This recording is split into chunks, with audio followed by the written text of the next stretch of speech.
कि मोदी जी आपसे बैर नहीं, रूढ़ी तेरी खैर नहीं। मोदी जी का तो वो बदनाम कर रहे हैं। मोदी जी को तो वो बदनाम कर रहे हैं। मोदी जी तो ऐसा काम ही नहीं किए। मोदी जी जो किए वो कहाँ किए हैं वो। नितिन गडकरी जी आने वाले थे, इस 4 लेन का उद्घाटन हो रहा था, तो नितिन गडकरी जी का प्रोग्राम था, अब वो नहीं आए। इसके पीछे का राज जानते हैं क्यों? क्यों नहीं आए थे? क्योंकि 13 साल में आज तक 4 लेन कंप्लीट नहीं हुआ। इसलिए नितिन गडकरी जी इनको इग्नोर किए और डेट टाइम अलाउंस होने के बावजूद भी वो नहीं आए, क्योंकि वो मोदी जी के सच्चे सिपाही हैं। वो जानते हैं कि वहां जाऊंगा तो मोदी जी का नाम बदनाम होगा, क्योंकि आधा अधूरा काम हुआ है, तो वो इसलिए इग्नोर कर दिए और लास्ट समय पे अपना रूट चार्ट कैंसिल कर दिए और नहीं आए। इससे कितना सारण की बेइज्जती वो करवाए, अब इसके हम क्या बताएं। अभी तो महोदय की मांग थी कि बिहार सरकार स्टेडियम पे ध्यान नहीं देती है, कि स्टेडियम बनना चाहिए बिहार में, एक बहुत अच्छा स्टेडियम नहीं बहुत है। अच्छा सवाल कि किया केरल आपने। में इतनी कम आबादी है तो 3 गो स्टेडियम है, बिहार में इतना आबादी है, 13 करोड़ आबादी है, एक भी स्टेडियम में नहीं है। क्या बोले, ये तो बोलना नहीं चाहिए उनको।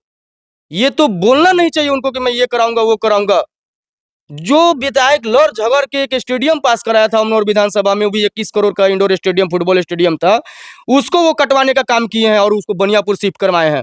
वो तो पेपर में इश्तिहार दिए थे कि चीनी मिल मैं चालू कराऊंगा 2019 में। तो उनको क्या कहे हैं, वो सब जुमलेबाजी है। वो जनता को छले हैं, जीत के जाते हैं और 4.5 साल दिखाई नहीं देते हैं। जब चुनाव का 6 महीना बच जाता है तो पहला चीज स्टार्ट होता है फोन कॉल, दूसरा चीज स्टार्ट होता है आदान प्रदान, मतलब गेट टुगेदर, और तीसरा चीज में आते हैं सांसद महोदय। सांसद आदर्श ग्राम योजना के तहत उस गांव को गोद लिए हुए थे। जाके देखिए उस गांव का क्या अभी तक क्या हर्ष है, क्या हालत है, किस किस चीज से कैसे वो चल रहे हैं, कैसे जी रहे हैं। एक मेडिकल स्वास्थ्य केंद्र वहां अच्छा से नहीं डेवलप किया गया है। और सांसद अपने गोद लिए हुए थे कि यहाँ पे हम भव्य तरीके से इस गांव का निर्माण करेंगे और गांव को डेवलप करेंगे। और उसमें क्या क्या चीज उपलब्धता थी उस फंडिंग में, वो आपसे छुपा नहीं है। क्या नहीं था आदर्श ग्राम बनाने में, क्या नहीं था। सुनने में आ रहा है, सुनने में आ रहा है, 100% श्योर नहीं कहेंगे लेकिन सुनने में आ रहा है कि दियारा क्षेत्र में गए हुए थे और इनकी गाड़ी तक नहीं घुसने दिया गया है। सांसद महोदय की भाई ऐसा आप तो 26,000 करोड़ का काम कर रहे हैं जिला में, कहीं 26,000 करोड़ का काम कर रहे हैं, कहीं 32,000 करोड़ का काम कर रहे हैं, तो फिर आपको जनता इग्नोर क्यों कर रही है? क्यों नहीं घूमने दिया जा रहा है आपको? शर्म कीजिए, कुछ तो शर्म कीजिए। अब कहिए मत, श्री दामोदर सिंह का वो जमीन था और वो बहुत बहुत मतलब तन मन धन जो होता है ना, भाजपा के एक सच्चे सिपाही थे, एक अच्छा वर्कर थे। उस व्यक्ति को छल किया गया है सांसद महोदय के द्वारा। उस व्यक्ति का 6 से 7 बीघा का जमीन लेकर आज तक ना उस व्यक्ति को ना पैसा मिला और ना ट्रेनिंग सेंटर का वहां पे निर्माण हुआ। बार बार आते हैं सांसद महोदय के आवास पे, बार बार दर के ठोकरे खाते हैं। अब तो सुनने में आया, वो शायद आए हुए थे, न्यूज वाले भी उनके पास गए हुए थे, तो सुनने में आया वो न्यूज में बोल रहे हैं कि हाँ वो हम पे केस भी करवाए हैं, हम केस लड़ने के लिए तैयार हैं। अरे कि झूठा दिलासा, प्लीज प्लीज सारण की जनता से झूठा दिलासा मत दीजिए, क्योंकि आपके झूठे दिलासे से जनता रुष्ट हो चुकी है। नवयुवक रोड पे आ गए हैं, नवयुवक के आज आगे का भविष्य नहीं दिख रहा है। कम से कम हमारे आने वाली पीढ़ी को तो बचाइए। लोकसभा का चुनाव जब से तय किया गया है, जब से चुनाव के तारीखों का ऐलान किया गया है, तब से सारण लोकसभा सीट जो है हॉटस्पॉट बना हुआ है। हॉटस्पॉट इसलिए बना हुआ है कि एक तरफ पूर्व केंद्रीय मंत्री और 10 साल से भारतीय जनता पार्टी के सांसद राजीव प्रताप रूढ़ी मैदान में है, तो वहीं दूसरी तरफ लालू यादव की बेटी रोहिणी आचार्य मैदान में है, और तीसरी तरफ ताल ठोक रखा है अमनौर के पूर्व विधायक चोकर तिवारी ने। अब ये देखना दिलचस्प होगा कि आखिर सारण लोकसभा क्षेत्र का रिजल्ट कैसा आता है। हमारे साथ मौजूद है आलोक जी, जो चोकर बाबा के साथ क्षेत्र का भ्रमण कर रहे हैं, और ये बताएंगे कि माहौल कैसा रह रहा है, चुनावी माहौल जो है, जब आप जाते हैं लोगों से मिलते हैं तो क्या देखने को मिल रहा है, क्या सुनने को मिल रहा है? सबसे पहले आप सभी को नमस्कार मेरा, और सत्ता से जनता तक सभी व्यूअर्स को, सभी जनता को, और इस चैनल को देखने वाले सभी जनता जनार्दन को मेरे तरफ से सादर प्रणाम और सादर सादर कोटि कोटि वंदन नमन करता हूँ। ये बताइए, आप लोग क्षेत्र भ्रमण कर रहे हैं, लोकसभा चुनाव की तैयारी कर रहे हैं, प्रचार प्रसार में लगे हुए हैं। जी जी। क्या माहौल देखने को मिल रहा है?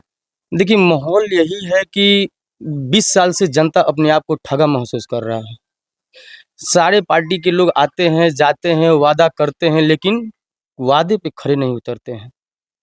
तो एक तरीक़ा से आने वाले समय में जनसैलाब उमड़ पड़ेगा, क्योंकि बाबा जनता के मतलब नेता है, जनता के सेवक हैं और जनता के बीच में रहने वाले एक जनसेवक मिला है जनता को।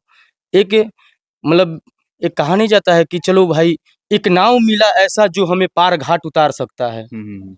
ये मोटो चल पड़ा है।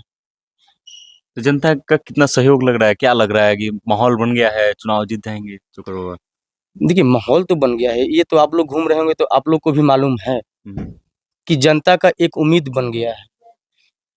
और 10 सालों से क्या हो रहा है, क्या नहीं हो रहा है, वो आपसे छुपा नहीं है और जग ज़ाहिर है ये सब राजीव चीज़। प्रताप रूडी 10 साल से सांसद हैं, वो अपना बहुत क्रेडिट बिटोरते हैं कि हम बहुत काम किए हैं, बोलते हैं डबल डेकर ब्रिज ला दिए हैं, विश्व स्तरीय पोखरा का निर्माण करवा दिए हैं। तो मतलब आपको क्यों लग रहा है कि जनता जो है उनको छोड़ कर के इनको चुनेगी? रही बात डबल डेकर की, तो डबल डबल डेकर में क्या खामियां हैं, कैसे काम हो रही है, किसका लाया हुआ है, ये जग जाहिर है। ये जग जाहिर है कि किस फंड से बन रहा है और कौन बनवा रहा है और किसके तहत ये काम हो रहा है। क्रेडिट तो वो लेते हैं ना। अब क्रेडिट तो गरखा पुल भी ध्वस्त हो गया है, तो वहाँ को अब कौन कहा जाएगा? एक तरफ सांसद महोदय का बोर्ड लग गया और दूसरे तरफ पूर्व मंत्री महोदय का बोर्ड लग गया, तो अब किसको क्रेडिट कहिएगा? अगर खोल के देखा जाए तो बिहार पुल निगम लिमिटेड के तहत वो काम हो रहा है। अब आप बताइए कि ये बिहार सरकार के काम हो रहा है या सेंट्रल गवर्नमेंट बिहार सांसद पुल महोदय का? निगम लिमिटेड के अंतर्गत हो रहा है इसलिए बिहार सरकार के अंदर। तो अब देख लीजिए, तो यहाँ पे तो चढ़ा ऊपरी कहलाएगा भोजपुरी में कि चढ़ा ऊपरी करो तनी सा, है? तो ये जनता को बेवकूफ बनाया जा रहा है 10 सालों से। अच्छा, दूसरी तरफ रोहिणी आचार्य अब बड़ा दमखम रखती हैं, लालू यादव उनकी बेटी है, तो कुछ तो माहौल उनका भी बना होगा। देखिए, रोहिणी आचार्य जी दमखम रखती हैं क्योंकि वो आरजेडी सुप्रीमो आदरणीय लालू प्रसाद जो कि बेटी हैं वो, बेटी है। तो कहीं न कहीं उनके पास तो दमखम है। सोशल मीडिया पे ये खबर छाया हुआ है कि लालू यादव गिफ्ट दे रहे हैं अपनी बेटी को क्योंकि बेटी उनको किडनी दी है। नो डाउट हम भी अपने पिता के सेवक ही हैं। हमारे माँ-बाप को भी कुछ होगा तो सबसे पहले बेटा का और बेटी का फर्ज बनता है। तो वो उस जगह पे वो महान है। उस जगह पे उनको महान कहा जाएगा। लेकिन रही बात राजनीति की, तो जनता का सेवक चाहिए, जनता में रहने वाला चाहिए, जनता के सुख-दुःख में शामिल होने वाला नेता चाहिए, नौकर चाहिए, ना कि सेवक और रेथी बन के बैठ जाएँ। इसलिए जनता का रुख बाबा एक खड़े हुए हैं और बाबा जनता के डिमांड पे खड़े हुए हैं। सारण लोकसभा की जब हम बात करते हैं तो मरहरा चीनी मिल का सवाल जो है मतलब अपने आप निकल के आ जाता है क्योंकि रोजगार की बात करनी होती है। लोकसभा की जब हम बात कर रहे हैं तो बात करनी होती है युवाओं की, बात करनी होती है उन समस्याओं की जो सारण में मौजूद है। सबसे बड़े स्तर पे देखा जाए तो बहुत बड़ा स्तर पे अस्पताल कोई ढंग का नहीं है कि कोई अगर बीमार पड़ रहा है तो उसको पटना रेफर होना पड़ रहा है या फिर दिल्ली का रुख करना पड़ जाता है। तो इन सब चीज़ों को लेकर के आप क्या विचार रखते हैं? सबसे पहला बात आप पूछे चीनी मिल के बारे में, तो चीनी मिल के बारे में क्या कहना है? सर पहला बार मोदी जी हमारे आए तो उस समय जनता विश्वास जताई। विश्वास जताई और खुल के मोदी जी के साथ में खड़े रहे। तो यहाँ पे मोदी जी को मैं दोष नहीं दूँगा। मोदी जी अपनी जगह पे 110% सही हैं। मोदी जी अपनी जगह पे 110% सही हैं। उनका नाम और उनका चरित्र खराब करने वाले उनके सहयोगी हैं, जो हमारा प्रतिनिधित्व ऊपर में करते हैं। मोदी जी तो आते हैं, जो वादा करते हैं, वो वादा को पूरा भी करते हैं, लेकिन मोदी जी हमारे देश का प्रतिनिधित्व कर रहे हैं। हर एक गाँव, हर एक राज्य, हर एक लोकसभा क्षेत्र के प्रतिनिधित्व करते हैं, तो उसका अब आए हम ही कहीं गए, हम किसी गाँव में गए और वादा कर दिए तो मेरा प्रतिनिधि वहाँ पे है ना, तो हम उस गाँव से वादा करके चले आए और हम फिर अगले गाँव में गए, वहाँ वादा कर रहे हैं। तो जब तक प्रतिनिधि जो उस गाँव का प्रतिनिधि जो मेरा प्रतिनिधि है, उस गाँव का जो हम वादा किए वो मेरे पास नहीं लाएगा, तब तक हम कैसे उस गाँव का काम पूरा कर पाएँगे? तो मोदी जी को मैं यहाँ दोष नहीं दूँगा। यहाँ पे जो सारण का प्रतिनिधित्व कर रहे हैं, सरासर उनका गलती है, क्योंकि आज तक वो लोकसभा में चीनी मिल का मुद्दा तो उठाए ही नहीं, तो मोदी जी कहाँ से ध्यान देंगे? वो अंतर्राष्ट्रीय हवाई अड्डा का बात करते हैं कि अरे छपरा में। इसका क्या बात पूछ ली आप। ये तो एक अब जुमलेबाजी कहिए या फिर जनता को बेवकूफ बनाना कहिए। 2019 को चुनाव में वो आके बोले थे कि छपरा को छपरा हवाई अड्डे को अंतर्राष्ट्रीय हवाई अड्डा बनाऊंगा और छपरा आने वाले समय में अंतर्राष्ट्रीय पटल पे छपरा का नाम होगा। अब रही बात हवाई अड्डे की, तो एक मतलब विडंबना कहिए कि पाटलिपुत्र लोकसभा क्षेत्र में अंतर्राष्ट्रीय हवाई अड्डे का निर्माण ऊपर से ऑर्डर हुआ था निर्माण करने के लिए, तो वहाँ पे जमीन की कमियां हो गई। तो संजोग ऐसा हुआ कि छपरा में सर्वे कराया गया और छपरा दिघवाड़ा मानपुर में जमीन एक्वायर भी हो गया। जितना उस मंत्रालय हवाई अड्डे मंत्रालय नागरिक उड्डयन मंत्रालय हाँ उड्डयन मंत्रालय को चाहिए था उतना जमीन वहाँ पे मिल रहा था, उपलब्ध था। उपलब्ध था। लेकिन अब हम कहाँ चूक गए ये तो सांसद महोदय बताएंगे, या फिर अंदर से नहीं चाहते होंगे। वो तो कहते जानते हैं जनता में कि हमको अंतर्राष्ट्रीय हवाई अड्डा बनाना है। अरे वो तो खुद कहना और करना अंतर है। मतलब कह के और स्थिर हो जाते अब हैं। बाबा ही कहे थे जब 5 साल के लिए विधायक हुए, तो बाबा बोले थे ना कि अमनौर का हर एक गली कुची हम बनाएंगे। आज जाके देख लीजिए जो सरकारी रोड है वो एक भी बचा हो, एक भी बचा हो तो बोलिए। हाँ प्राइवेट जो रोड होगा वो बचा हो सकता है, इसका मैं मानता हूँ, लेकिन जो सरकारी होगा वो एक भी नहीं बचा होगा। अमनौर अमनौर के हर एक 32 पंचायत का एक विधानसभा है अमनौर। हर 32 पंचायत में बाबा का काम है, छोट हो या बड़ा हो लेकिन काम है। इसी प्रकार हमारे सांसद महोदय सिर्फ अमनौर का वोट से वो नहीं जीतते हैं, वो 6 विधानसभाओं के वोट से जीतते हैं। तो उनका फर्ज बन रहा था कि 6 विधानसभाओं में हम काम कराएं, ना कि अमनौर पोखरा में 20 से 25 करोड़ डुबा दे। हमारा पोखरा का बात आप पूछे थे, पोखरा में क्या अमनौर विधानसभा में ही वो पोखरा है? सबसे हमारा धरोहर पोखरा है सारण जिला में राजेंद्र सरोवर, उसका क्या हस्र है आज, वो आपसे नहीं छुपा है। अंदर घुसिएगा तो स्मेल आता है। आज राजेंद्र बाबू के नाम से वो पोखरा था, उस पोखरा को जीर्णोद्धार करते, उस पोखरा में यहाँ 20 करोड़ फंसाए, वहाँ मात्र 8 से 7 करोड़ फंसाए रहते तो आज वो जिला का हॉट पोखरा माना जाता। दिलचस्प बात जानते हैं क्या है? राजेंद्र सरोवर का जो पोखरा है, उसी पोखरा के एक भाग में भारतीय जनता पार्टी का कार्यालय चलता है। अब बताइए, अब इसमें कहना क्या है? भारतीय जनता पार्टी का उसके जस्ट बगल में कार्यालय चलता है और पोखरा आज तक देखे नहीं पोखरा हो। के प्रांगण में ही चलता है, एक छोटा सा रूम है जिसमें भारतीय जनता पार्टी का कार्यालय है। तो हम वही तो कह रहे हैं कि अब आप खुद जनता ये डिसाइड करे कि अमनौर पोखरा का काम उचित था या फिर राजेंद्र सरोवर पोखरा का काम उचित था कराना। बहुत दुखित आत्मा से जनता इनसे रुष्ट है। ये घूम नहीं पा रहे हैं कोई गांव, ये मतलब घर घर जाके वोट नहीं मांग पा रहे हैं क्योंकि इनके पास तो जवाब ही नहीं है। इनके पास जनता के सवालों की जवाब ही नहीं है।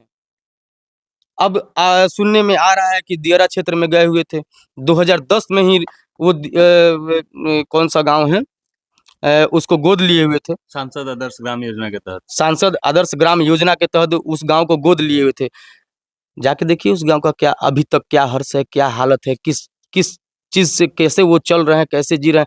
एक मेडिकल स्वास्थ्य केंद्र वहाँ अच्छा से नहीं डेवलप किया गया है और सांसद अपने गोद लिए हुए थे कि यहाँ पे हम भव्य तरीके से इस गांव का निर्माण करेंगे और गांव को डेवलप करेंगे। और उसमें क्या क्या चीज उपलब्धता थी उस फंडिंग में वो आपसे छुपा नहीं है। क्या नहीं था आदर्श ग्राम बनाने में, क्या नहीं था, क्या हुआ है वहां पे। उसके बाद मन से आए तो बोल दिए कि दियरा क्षेत्र के जनता आज तक अंधेरा में ही था, संजोग कहिए मोदी जी का कि वहां पे लाइट जला। अब बताइए बिहार सरकार गांव गांव गली गली लाइट जला रही है, मोदी जी जला रहे हैं। मोदी जी का तो वो बदनाम कर रहे हैं, मोदी जी को तो वो बदनाम कर रहे हैं। मोदी जी तो ऐसा काम ही नहीं किए, मोदी जी जो किए वो कहाँ किए हैं। वो नितिन गडकरी जी आने वाले थे, इस 4 लेन का उद्घाटन हो रहा था तो नितिन गडकरी जी का प्रोग्राम था और वो नहीं आए। इसके पीछे का राज जानते हैं क्यों? क्यों नहीं आए थे? क्योंकि 13 साल में आज तक 4 लेन कंप्लीट नहीं हुआ, अभी भी काम चल रहा है। अभी भी काम चल रहा है, देख ही रहे हैं। अब बताइए कि क्या कारण है कि 13 साल लग गया। अभी लगेगा ही, अभी 2-3 साल और लगेगा, शायद 2-3 सालों में कंप्लीट होगा कि नहीं होगा अगर ये रह गए तो नहीं ये होगा, ये कन्फर्म है। इसलिए नितिन गडकरी जी इनको इग्नोर किए और डेट टाइम अलाउंस होने के बावजूद भी वो नहीं आए, क्योंकि वो मोदी जी के सच्चे सिपाही हैं। वो जानते हैं कि वहां जाऊंगा तो मोदी जी का नाम बदनाम होगा, क्योंकि आधा अधूरा काम हुआ है, तो वो इसलिए वो इग्नोर कर दिए और लास्ट समय पे अपना रूट चार्ट कैंसिल कर दिए और नहीं आए। इससे कितना सारण की बेइज्जती वो करवाए, अब इसके हम क्या बताएं। अभी तो माननीय केंद्रीय केंद्रीय वित्त मंत्री भी आई थी, निर्मला सीतारमण आई थी, जी कहीं जी। ना कहीं नाम भी तो हो रहा है, वो बुलाए तो राजीव प्रताप रूढ़ी जी। तो किस कारण आई थी ये आप नहीं जान रहे? वो बैंकर्स का मीटिंग था, सारे बैंकर्स को बुलाया गया था और मीटिंग रखा गया था, क्योंकि वो वित्त मंत्री हैं। तो जब वित्त मंत्री हैं तो कहीं ना कहीं पैसा वाले। जनता भी बड़ी आई थी, भीड़ हुआ था, सुनने में आया था। जनता क्या आई थी, लेटर जारी हुआ था सारे बैंकर्स को कि हाँ आप लोग अपने क्षेत्र से दीदी लोग जो है ना, जीविका। जीविका दीदी लोग को गाड़ी देना है और जीविका दीदी लोग को भीड़ इकट्ठा करना है। तो आप मतलब बैंकों के पत्रकार द्वारा हैं। बुलाया हाँ, गया था। बैंकों के द्वारा उनको सख्त हिदायत दी गई थी, बैंकर्स को और बैंक मैनेजर को, कि आप इस गांव में इतना गाड़ी लेकर आना है, आपको इतना जनता को लेकर आना है। तो सारे दीदी ही आई थी, जीविका दीदी लोग आई थी। सारे जीविका दीदी लोग ही आई थी और बाकी पार्टी के कोर कमेटी के मेंबर लोग थे। जनता कहाँ थी महाराज? आप बताइए जनता कहाँ थी? जनता तो तरस थी, परेशान थी कि ये कर क्या रहा है। अगर वो हमारे वित्त मंत्री आए थे हैं, तो उनको तो रोड से जाना चाहिए था ना। तो अमनौर के बाहर बाहर से 4 लेन से लेके गए और फिर उधर से ही अपने आवास पे लाए, और आवास पे क्या हुआ अंदर गुप्त गुप्त क्या हुआ वो ना आप जानते हैं ना हम जानते हैं। वो अंदर की बात अंदर वाले ही जानते हैं। चलिए अब हम वापस लौटते हैं चोकर बाबा पर। जी, किन मुद्दों पर चुनाव लड़ रहे हैं? देखिए चोकर बाबा का डिमांड, वो सांसद के चुनाव तो नहीं लड़ते, लेकिन जनता के त्रासदी और जनता के मतलब एक कहा नहीं जाता कि जनता को ठगी देखते हुए उनसे रहा नहीं गया और जनता के डिमांड पे वो चुनाव लड़ने की घोषणा किए। क्या मुद्दा है? आज जनता सांसद से ना मिल पाती है, ना अपना दिल का बात रख पाता है, ना कुछ काम करवा पाता है। और बाबा का एक ही चीज है, आप जाके पता भी कर सकते हैं, घूमते हैं आप चारों तरफ, आप घूम भी सकते हैं। एक जनता से पूछे कि बाबा कैसे हैं, तो बाबा का बात तो कुछ निराला ही है। एक फोन बच्चा भी कर देना कि बाबा हमारा ये काम है, और या फिर बाबा हमारे पास यहाँ आना है, ठीक है उसके समय पे हम नहीं पहुंचेंगे, लेकिन जाएंगे जरूर, मिलेंगे जरूर। लेट हो सकता है, हम जो टाइम दिए हैं वो टाइम से हम 1 घंटा या इधर उधर हो सकते हैं, लेकिन मिलेंगे जरूर। अगर वो नहीं जाना पॉसिबल नहीं हुआ तो बाबा अपने गाड़ी भेज के उस व्यक्ति को बुलवा लेते हैं कि नहीं आपने हमें याद किया, हम आने में सक्षम नहीं हुए, इसलिए आप मेरे पास आ जाइए, मेरा गाड़ी जा रहा है, और उस व्यक्ति का काम होता है।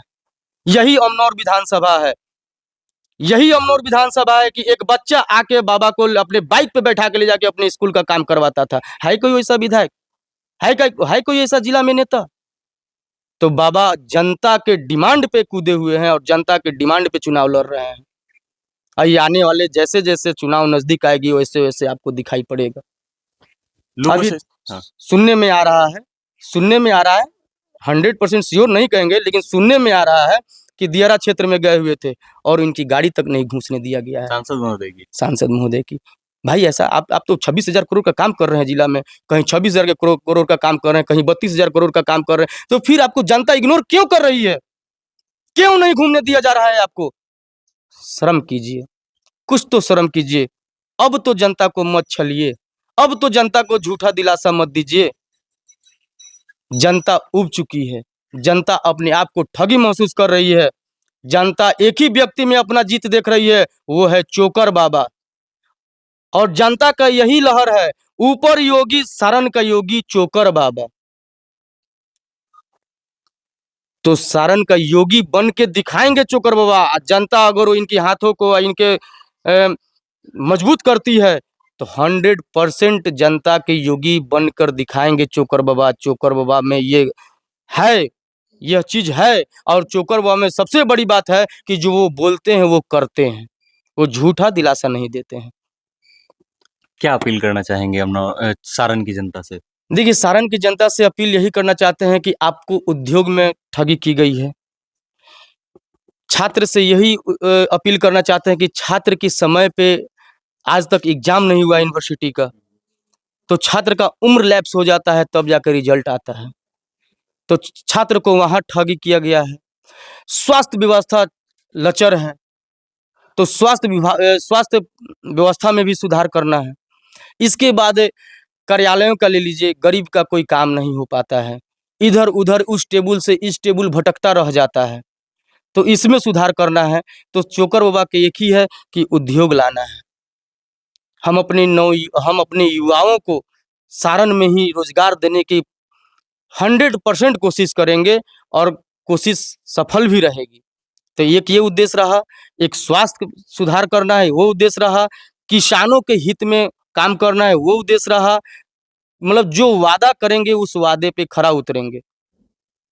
चोकर बाबा इसी उद्देश्य के साथ चल रहे हैं और इनका नाम ही है जिला में कि गरीबों का मसीहा। गरीबों का मसीहा है, ये आप घूम रहे होंगे तो आप पता कर सकते हैं। इसमें कोई दो राय नहीं। हम लोग सोनपुर भी घूम रहे थे, सोनपुर गांव भी घूमे, मेला ग्राउंड में भी घूमे, जो मेला ग्राउंड में गांव है सोनपुर गांव, वहां लोग घूमे। तो सीधा गए क्या जिसमें राजीव प्रताप रूढ़ी जी इस गांव को गोद लिए हैं? अभी दियरा क्षेत्र में गया नहीं हूँ, लेकिन फोन आ रहा है जाने के लिए हम लोग की खबर आ रही है और पुरजोर तरीके से, मतलब एक दिन में नहीं भी तो 15-20 कॉल आती हैं कि बाबा आप आइए, बाबा आप आइए, आपके बारे में हम लोग जानते हैं। जनता को एक रास्ता मिला है, एक नाव मिला है कि उस नाव पे चढ़ के हम पार उतर सकते हैं। बाबा एक आप ही दिख रहे हैं कि यह सारण जिला का उद्धार कर सकते हैं। ये ऐसा ऐसा बात बोल के बुला रहा है लोग। इसमें अब बताइए कि क्या कहा जाए।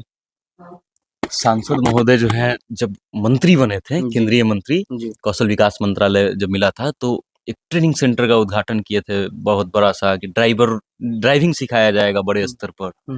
तो सांसद महोदय काम तो कर ही रहे हैं। अच्छा, खैरा अफौर गांव में जो ट्रेनिंग सेंटर का अनाउंस हुआ था, अरे उसका तो कहिए मत। श्री दामोदर सिंह का वो जमीन था और वो बहुत बहुत मतलब तन मन धन जो होता है ना, भाजपा के एक सच्चे सिपाही थे, एक अच्छा वर्कर थे। उस व्यक्ति को छल किया गया है सांसद महोदय के द्वारा। उस व्यक्ति का 6 से 7 बीघा का जमीन लेकर आज तक ना उस व्यक्ति को ना पैसा मिला और ना ट्रेनिंग सेंटर का वहां पे निर्माण हुआ। अब ये पैसा 80 लाख रुपया उसका हो रहा था उनका, वो 80 लाख रुपया गया कहाँ आज तक नहीं। वो दौड़ते हैं, बार बार आते हैं सांसद महोदय के आवास पे, बार बार दर के ठोकरे खाते हैं। अब तो सुनने में आया, वो शायद आए हुए थे, न्यूज वाले भी उनके पास गए हुए थे, तो सुनने में आया वो न्यूज में बोल रहे हैं कि हाँ वो हम पे केस भी करवाए हैं, हम केस लड़ने के लिए तैयार हैं। अरे भैया, वो तो जमीन दिए कि हाँ हमारे क्षेत्र का निर्माण हो, एक अच्छा ट्रेनिंग सेंटर खुले कि बाहर भीतर से लोग आके यहाँ पे ट्रेनिंग ले और अपने रोजी रोजगार को पाएं। और उन्हीं पे केस कर दिया और उन्हीं पे जमीन भी लिया गया और 1 रुपया भी नहीं दिया गया और उल्टा केस में फंसाया जा रहा है उनको। ये कैसा हमारे सांसद महोदय हैं? क्या कारण हो सकता है केस करने का? अब देखिए, तो कारण क्या है? आपका जमीन हम जैसे अब मान लीजिए कि हम कोई पोस्ट पे हैं, हमारे हाथ में कलम में ताकत है, आपसे मैं जमीन ले लिया, आपको मैं बोला कि हाँ सेंट्रल गवर्नमेंट से उस जमीन का मुआवजा इतना दिया जाएगा आपको, और वो जमीन आप हमको दे दिए, तो हम केस करेंगे ना, हमको पैसा नहीं मिला तो आप कहे कीजिएगा। अब वो ना बताएंगे कि क्यों केस लड़ेंगे, क्योंकि वो बोले हैं। सारण के सांसद केस कर दिए उल्टा उन पे। अब किए हैं कि नहीं किए हम नहीं बताएंगे, लेकिन वो बोले हैं कि अगर वो केस भी है तो हम केस लड़ने के लिए तैयार हैं और हम लड़ के पैसा अपना लेंगे, अन्यथा हमारे जमीन को छोड़ा जाए। उनका कहने का मतलब ये है। तो अब बताइए कि जनता को कितना लूटिएगा। छपड़ा बोले थे कि कचरा मुक्त छपड़ा हम बनाएंगे। संसद महोदय एक और बात बोले थे, राजेंद्र स्टेडियम का जब उद्घाटन हुआ था तो उसमें गए थे तो बोले थे 80 लाख रुपया लगा करके हम बहुत बढ़िया से पीसीसी का वो करवा के एकदम बढ़िया बना देंगे, चमकदार स्टेडियम। तो कैसा अभी हाल है वो आपसे छुपा नहीं है। राजेंद्र स्टेडियम में पानी बरस जाए तो परेड नहीं हो पाता है। पानी अगर वो बादल लगे और बरस जाए बढ़िया से तो परेड नहीं हो पाएगा। और वो क्या ये कहे हुए उनको 3-4 साल हो गया। अरे वो तो पेपर में इश्तिहार दिया थे कि चीनी मिल मैं चालू कराऊंगा 2019 में, तो उनको क्या कहे हैं, वो सब जुमलाबाजी है। वो जनता को छले हैं, जीत के जाते हैं और 4.5 साल दिखाई नहीं देते हैं। जब चुनाव का 6 महीना बच जाता है तो पहला चीज स्टार्ट होता है फोन कॉल, दूसरा चीज स्टार्ट होता है आदान प्रदान मतलब गेट टुगेदर, और तीसरा चीज में आते हैं सांसद महोदय। अभी तो खूब घूम रहे हैं क्षेत्र में। क्षेत्र में कहाँ घूम रहे हैं, रोड शो कर रहे हैं। क्षेत्र में घूमते तो अच्छा, दियरा क्षेत्र में गए तो सुनने में आ रहा है कि वहां से भगाया गया, गांव में घुसने नहीं दिया गया है शायद। देखे नहीं है, सुनने में आ रहा है, सुनने में आ रहा है। सांसद उनसे महोदय मैं तो पूछ फोटो रहा डाल रहे हैं, हूँ। सोशल मीडिया पे फोटो डाल रहे हैं कि लोगों से जनसंपर्क कर रहे हैं, लोगों की समस्याओं को जान रहे हैं। अच्छा देखिए, सांसद महोदय फोटो डाल रहे हैं, उस फोटो में देखिए कि जनता उसमें उसमें कितना है। सब पार्टी की वर्कर हैं, उनके जो अब जो साथ रहने वाले हैं, तो देख लीजिए। एक मैं बता रहा हूँ, जब आप इतना अच्छा काम ही किए हैं, 22,000 26,000 करोड़ का शायद काम करवा रहे हैं और 10 साल से सांसद बने पड़े हैं, सांसद बने बैठे हैं, तो क्या सांसद महोदय के साथ 10 साल से जो सत्ता में है, 10 साल से जो सांसद बना है, तो क्या वो 150 ही आदमी का काफिला लेके चल सकता है? और वो भी 150 में आपका तो 100 और 125 तो आपका ही आदमी है, आपका ही आदमी है। देख लिया जाए तो जग जाहिर है, वीडियो है, फोटो है, वही डाल रहे हैं, वही डाल रहे हैं, ना कि हम डाल रहे हैं। अब बताइए कि जो व्यक्ति 10 सालों से छत्र राज कर रहा है, तो क्या वही है उनका?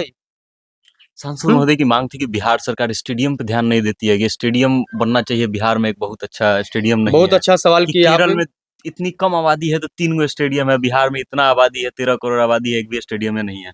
भैया बहुत अच्छा सवाल पूछे आपने। अब वो स्टेडियम के सवाल पूछ रहे हैं। हमारे विधायक, माननीय विधायक महोदय श्री शत्रुघ्न त्रिवेदी चोकर बाबा अमनौर के जब विधायक थे, तो यहीं पे धरहरा में स्टेडियम पास कराए हुए थे। प्रमंडल में पहला स्टेडियम पास कराए थे धरहरा में। तो आप एक उसका मैं पूरा खोल रहा हूँ बात को। वो स्टेडियम 20 या 21 करोड़ का फंडिंग से वो पास हुआ था। विडम्बना कहिए कि उस दरमियान कोरोना आ गया, इसलिए शिलान्यास नहीं हो पाया, या शायद शिलान्यास कर दिया गया था। तो एक चीज बताइए, उस स्टेडियम को मतलब हटा दिया गया, वो नहीं बनेगा, अब वो बनियापुर चला गया। शिफ्ट हो गया यहाँ से, हाँ, यहाँ से शिफ्ट कर दिया गया। टेंडर हो जाने के बाद शिफ्ट हो गया। टेंडर हो जाने के बाद शिफ्ट किया गया बनियापुर, कटवाया गया अमनौर विधानसभा से। वो बोल रहे कि स्टेडियम बनाएंगे। क्या बोले, ये तो बोलना नहीं चाहिए उनको, ये तो बोलना नहीं चाहिए उनको कि मैं ये कराऊंगा वो कराऊंगा। जो विधायक लड़ झगड़ के एक स्टेडियम पास कराया था अमनौर विधानसभा में, वो भी 21 करोड़ का इंडोर स्टेडियम, फुटबॉल स्टेडियम था, उसको वो कटवाने का काम किए हैं और उसको बनियापुर शिफ्ट करवाए हैं।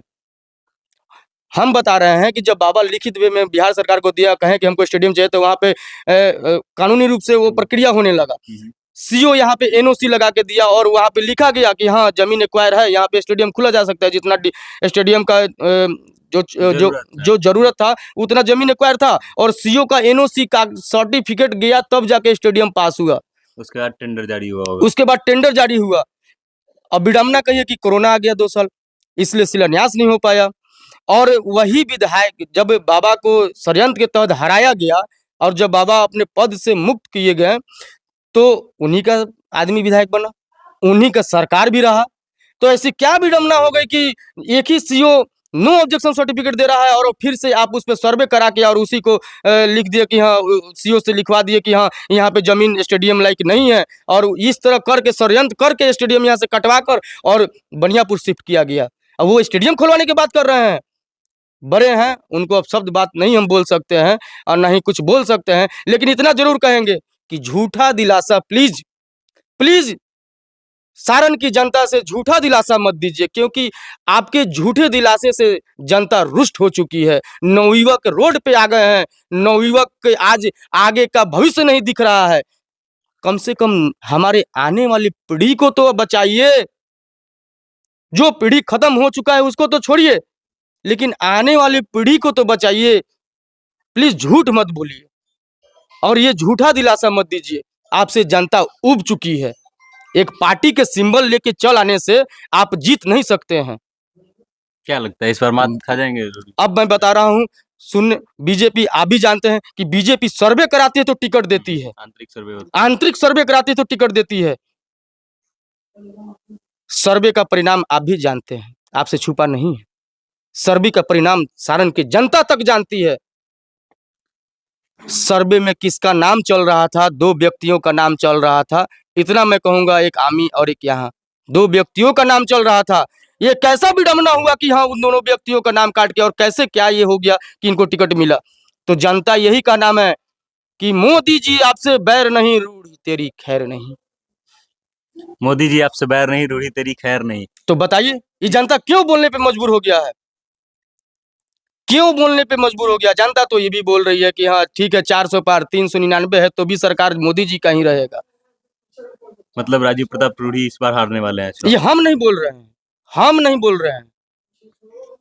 आप घूम फिर रहे हैं तो ये आप सोच रहे होंगे, ये सुन रहे होंगे, ये हम नहीं कर रहे हैं।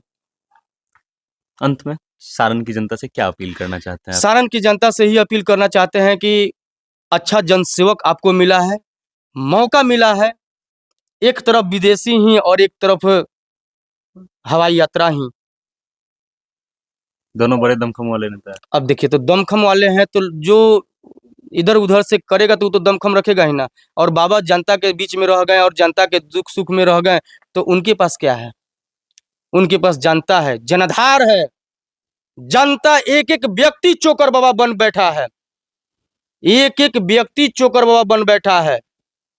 तो चोकर बाबा के पास जनाधार है, समाज है, जनता है, सारण वासियों का सहयोग है। इसलिए चोकर बाबा इस चुनावी मैदान में उतर पड़े हैं। तो हम जनता जनार्दन से यही अपील करेंगे कि आपके मान सम्मान के लिए चोकर बाबा सांसद का चुनाव लड़ रहे हैं, और आपके इस झूठे दिलासे को, आपको ठगने का जो काम किया है, उसको आप धिक्कारिए, उसका विरोध कीजिए और बाबा को भारी मतों से विजयी बनाए। क्योंकि अगर बाबा जीतेंगे तो ना दिल्ली रहेंगे, ना बॉम्बे रहेंगे, ना विदेश रहेंगे। बाबा जब भी रहेंगे तो छपरा में रहेंगे। बाबा विधायक भी थे तो ना पटना रहते थे, ना ही कहीं और रहते थे, बाबा क्षेत्र में रहते थे।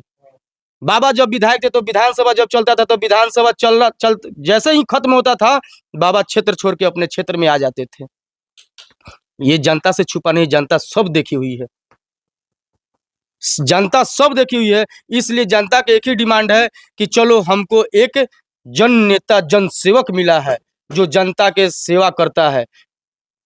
तो बस आप लोग अभी कह रहे हैं, उसको वोट में तब्दील कीजिए और भारी बहुमत से चोकर बाबा को विजयी बनाएं।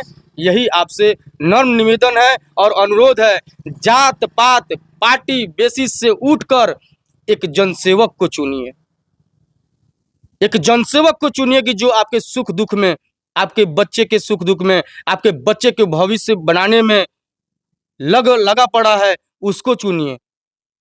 ना कि हवाई को चुनिए, ना कि विदेशी को चुनिए। एक बार मौका दीजिए और फिर बोलने का मौका नहीं देंगे हम। ये मेरा काम बोलेगा। एक कीर्तिमान रचिए और आवाज ऊपर तक बुलंद कराइए कि हाँ, हमें इन दोनों प्रत्याशियों में से कोई नहीं चाहिए, हमारे सुख दुख में साथ देने वाला जनसेवक चाहिए। जय हिंद, जय भारत, जय बिहार और जय सारणवासियों को नर्म निवेदन और मेरा प्रणाम। जब आप चुनाव के दिन वोट डालने जाएंगे तो इस बारे में जरूर सोचिएगा कि आपको का नेता कैसा होना चाहिए। एक ऐसा व्यक्ति जो आपके सुख दुख में आपके साथ हो। आपके घर से किसी की मृत्यु हो गई है तो आप उसमें आकर के कंधा लगाने वाला आपको नेता चाहिए, अपना सांसद चाहिए, अपना विधायक चाहिए, या फिर ऐसा व्यक्ति जिससे आप जाएं तो भेंट मुलाकात ना हो। ये आप सोचिएगा, उसके बाद वोट डालिएगा। बाकी इस चीज़ को लेकर के आप क्या सोचते हैं, आपकी क्या राय है, कमेंट के माध्यम से अपना विचार हम तक भेजिएगा और देखते रहिएगा सत्ता से जनता तक। मेरा नाम वेद प्रकाश है, कैमरे के पीछे सुशील कुमार पांडे हैं। जय हिंद, जय बिहार।